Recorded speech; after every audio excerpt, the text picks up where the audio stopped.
ಇವಾಗ ಸ್ಟಾರ್ಟಿಂಗಲ್ಲಿ ನನ್ನ ರಾಮನ ಮರ್ಯಾದೆ ಎಲ್ಲ ಕಳೆದಿರೋದು ಎಲ್ಲದಕ್ಕಿಂತ ಹೆಚ್ಚಾಗಿ ನನಗೆ ಬೆಟ್ಟದಿಂದ ತಳ್ಳಿದೆಯಲ್ಲ, ನೀನು ನಾನು ಸಾಯಿಸ್ತೀನಿ ಅಂತ ಹೇಳ್ತಿದ್ದಾಗ ಅವಳು ಸ್ನೇಹ ಇದು ತುಂಬ ಗಾಬರಿ, ಇವತ್ತು ನೀನು ಮುಗಿಸ್ತೀನಿ ಅಂಥೇಳಿ ಪ್ರೇಮ ಹೇಳ್ತಾಳ. ಆವಾಗ ಬೇಡ ಅಂಥೇಳಿ ಅವಳು ತಪ್ಪಿಸ್ಕೊಂಡು ಓಡೋಗ್ಬಿಡ್ದ. ಮತ್ತು ಸ್ವಾಮೀಜಿ ಇರೋ ಕಡೆ ಹೋಗ್ಬೇಕಂತ ಪ್ರಯತ್ನ ಪಡ, ಬಿಡಿಸ್ಕೊಂಡು ಹೋಗಿ ಬೆಟ್ಟದಿಂದ ತಳ್ಳಿಬಿಡ್ತೀನಿ, ಏನಾಗಲ್ಲ, ಸ್ವಲ್ಪ ಜಾಸ್ತಿ ಏನು ಏಟು ಬೀಳಲ್ಲ, ನನಗೆ ತಳ್ಳಿದ್ದು ಇದಕ್ಕಿಂತ ಆಳವಾಗಿರುವಂಥ ಬೆಟ್ಟದಿಂದ ತಳ್ಳಿ, ಇಲ್ಲಿಂದ ಬಿದ್ದರೆ ಜಾಸ್ತಿ ಏನು ಏಟು ಬೀಳಲ್ಲ, ಪ್ರಾಣ ಅಷ್ಟೇ ಹೋಗುತ್ತೆ ನಿಂದದು, ಬೇಡ ಪ್ರೇಮ ಅಂತ ಹೇಳಿ ಅವಳು ತಪ್ಪಿಸ್ಕೊಳಕ್ಕೆ ಎಷ್ಟು ಪ್ರಯತ್ನ, ಬಿಟ್ಬಿಡು ನನ್ನೇನು ಮಾಡಬೇಡ, ಬಿಟ್ಬಿಡು ಅಂತ ಅವಳು ಹಿಂಗೆ ಮಾಡಿ ಸ್ನೇಹ ತಪ್ಪಿಸ್ಕೊಳಕ್ಕೆ ಪ್ರಯತ್ನ ಪಡ್ತಿರ್ತಾಳೆ. ದಯವಿಟ್ಟು ನನ್ನ ಡ್ಯಾಡಿ ಅಂಥೇಳಿ ಕೂಗಿ, ಡ್ಯಾಡಿ ನನ್ನ ಇದಕ್ಕಿಂತ ಆಳವಾಗಿರುವಂಥ ಬೆಟ್ಟದಿಂದ ಸಾಯಿಸಿದೆಯಲ್ಲ, ಇಲ್ಲಿಂದ ಬಿದ್ದರೆ ಜಾಸ್ತಿ ಏಟೇನಾಗಲ್ಲ, ಆದರೆ ಖಂಡಿತವಾಗಲೂ ಸಾಯ್ತೀಯ ನೀನು ಅಂಥೇಳಿ, ಇವತ್ತೇ ನಿನ್ನ ಅಂತ್ಯ ಅಂಥೇಳಿ, ಬೇಡ ಪ್ರೇಮ ನಾನೇನು ಮಾಡಬೇಡ, ಡ್ಯಾಡಿ ಅಂಥೇಳಿ ಹಾರಿಸ್ತಾ ಇಲ್ಲಿದ್ದ ನನ್ನ ಕೆಳಗೆ ತಳ್ಳಿ ನಾನು ಸೇಡು ತೀರಿಸ್ಕೊಂತೀನಿ ಅಂತೇಳಿ ಹೇಳ್ದ. ತಪ್ಪಿಸ್ಕೊಂಡ್ಬಿಡ್ತಾಳೆ. ತಪ್ಪಿಸ್ಕೊಂಡ್ಬಿಟ್ಟು ಓಡೋಗ್ಬಿಡ್ತಾಳೆ. ಏ ಸ್ನೇಹ ನಿಂತ್ಕೊಳ್ಳಿ, ನಿಲ್ಲು ಸ್ನೇಹ ನಿಲ್ಲು ಅಂಥೇಳಿ ಪ್ರೇಮ ಹೇಳ್ತಿರ್ತಾಳೆ. ನೀನು ಎಲ್ಲೋದ್ರೂ ಬಿಡಲ್ಲ, ನಿನ್ನ ಹಿಂದೆನೇ ಬರ್ತೀನಿ,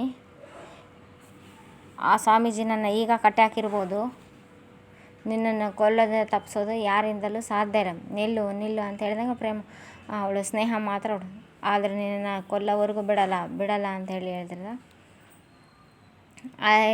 ಅವಳು ಓಡೋಗ್ತಿರ್ತಾಳೆ. ಅದೇ ಟೈಮಿಗೆ ಇಲ್ಲಿ ಒಂದು ಸಣ್ಣದು ಗೋಡೆ ಇರುತ್ತೆ. ಆ ಗೋಡೆಯಿಂದ ರಾಮ್, ಕಾವ್ಯ ಮತ್ತು ಮಾದೇವ ಬಚ್ಚಿಟ್ಕೊಂಡಿರ್ತಾರೆ.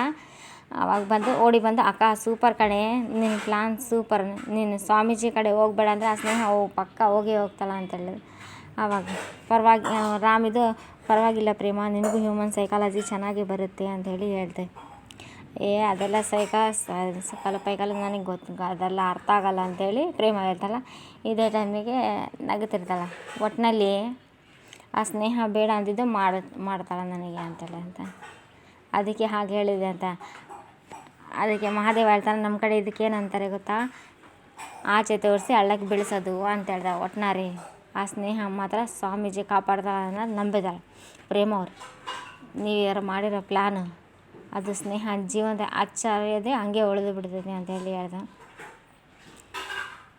ಆ ಸ್ನೇಹನ ನೋಡ್ತಿದ್ರೆ ಒಂದು ಗಾದೆ ಮಾತು ನೆನಪು ಬರುತ್ತೆ, ಏನಂತ ಹೇಳ್ತಾ ಮಹಾದೇವ, ಸೌಟ್ ಸರಿಗಿದ್ರೆ ಸಾಂಬಾರು ಸರಿ ಇರುತ್ತೆ, ಬುದ್ಧಿ ನೆಟ್ಟಿಗಿದ್ರೆ ಬಾಳು ಬಂಗಾರ ಆಗುತ್ತೆ ಅಂಥೇಳಿ.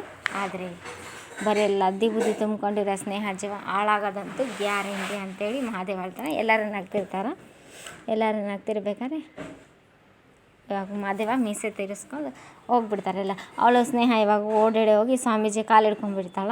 ಸ್ವಾಮೀಜಿಗಳೇ ದಯವಿಟ್ಟು ನನ್ನ ಕಾಪಾಡಿ, ಆ ಪ್ರೇಮದೇವ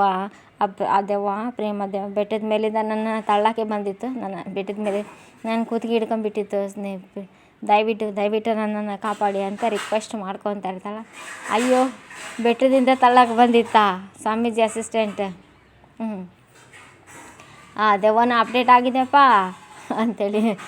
ಮುಂಚೆ ಎಲ್ಲ ರಕ್ತ ಕಾರಿ ಸಾಯಿಸ್ತಿತ್ತು, ಮರ ಹತ್ತಿ ಸಾಯಿಸ್ತಿತ್ತು, ಈಗ ಅಡ್ವೆಂಚರ್ ಸ್ಪಾಟ್ಸ್ನೇ ನೋಡ್ಕೊಂಬಿಡ. ಏನು ಮಾತಾಡ್ತಿದ್ಯಾ ಸುಮ್ಮನಿರಂತ ಸ್ನೇಹ ಬೈತಾಳ. ಶಿಷ್ಯ ಹೋಗು, ವೃತ್ತದಿಂದ ಹೋಗ್ಬಾರ್ದು ನೀನು, ಆ ವೃತ್ತದಿಂದ ಎದ್ದು ಹೋಗ್ಬಾರ್ದು, ಆ ದೆವ್ವದ ಶಕ್ತಿ ಇನ್ನಿಷ್ಟು ಕೆರಳಿದೆ, ಹೋಗು. ಆ ವೃತ್ತದೊಳಗೆ ಕುಂತ್ಕೊಂಡ ಸ್ನೇಹ ಹೋಗಿ ಆ ವೃತ್ತದಲ್ಲಿ ಕುಂತ್ಕೊಂಡು ಬನ್ನಿ ಹೊಡೀರಿ ಅಂಥೇಳಿ ಅವಳು ಮಾಡೋದು ನೋಡಿ ಅಸಿಸ್ಟೆಂಟ್ ಸ್ವಾಮೀಜಿಗಳು ಎಲ್ಲರೂ ನಗ್ತಾನೆ ಇದ್ದ. ಹೊಡೀರಿ. ಧನರಾಜ್ ಅಂತೂ ತುಂಬ ಗಾಬರಿ ಆಗಿರ್ತಾನೆ. ವಾಣಿಗೆ ಒಳಗೆ ನಗ್ತಾನೆ. ಶಿಷ್ಯ ಆ ಬೇವಿನ ಕಟ್ಟು ಸೊಪ್ಪು ಎತ್ತಿಕೊಳ್ಳ ಅಂತ ಹೇಳ್ತಾನೆ. ಆವಾಗ ಆ ಬೇವಿನ ಸೊಪ್ಪು ಆ ಸ್ವಾಮೀಜಿ ಎಲ್ಲರಿಗೆ ಒಂದೊಂದು ಕಟ್ಟು ಕೊಡ್ತಿರ್ತಾನೆ. ಎಲ್ಲರಿಗೆ ಒಂದೊಂದು. ಈ ಸಲ ಸ್ವಲ್ಪ ಸ್ನೇಹನೂ ಪ್ಯಾನಿಕ್ ಆಗ್ತಾಳೆ. ಇದಕ್ಕಂತಂದರೆ ಆ ಸಲ ಒಬ್ಬರೇ ಹೊಡೆದಿದ್ರು, ಈ ಸಲ ಎಲ್ಲರೂ ಹೊಡಿತಾರ ಅಂತಂದೇಳಿ ಸ್ವಲ್ಪ ಪ್ಯಾನಿಕ್ ಆಗ್ತಾಳೆ ಸ್ನೇಹ.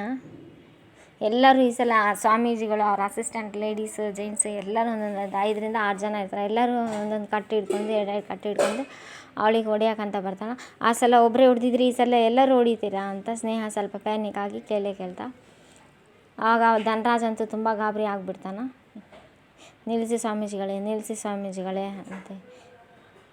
ಯಾಕೆ ಎಲ್ಲರೂ ಬೇವಿನ ಸೊಪ್ಪು ತೊಗೊಂಡಿದ್ರಿ, ಎಲ್ಲರೂ ಬೇವಿನ ಸೊಪ್ಪು ತೊಗೊಂಡು ಹೊಡಿತೀರಾ, ಆ ಸಲ ನೀವು ಒಬ್ಬರೇ ಹೊಡೆದಿದ್ರಿ, ಈ ಸಲ ಎಲ್ಲರೂ ಹೊಡಿತೀರಾ ಅಂತ ಸ್ನೇಹ ಕೇಳ್ತಾ. ಧನರಾಜು ಪ್ಯಾನಿಕ್ ಆಗಿಬಿಡ್ತಾನೆ. ಎಲ್ಲರೂ ಹೊಡಿತಾರ, ನಮ್ಮ ಮಗಳಿಗೆ ತೊಂದರೆ ಆಗ್ತಿದೆ.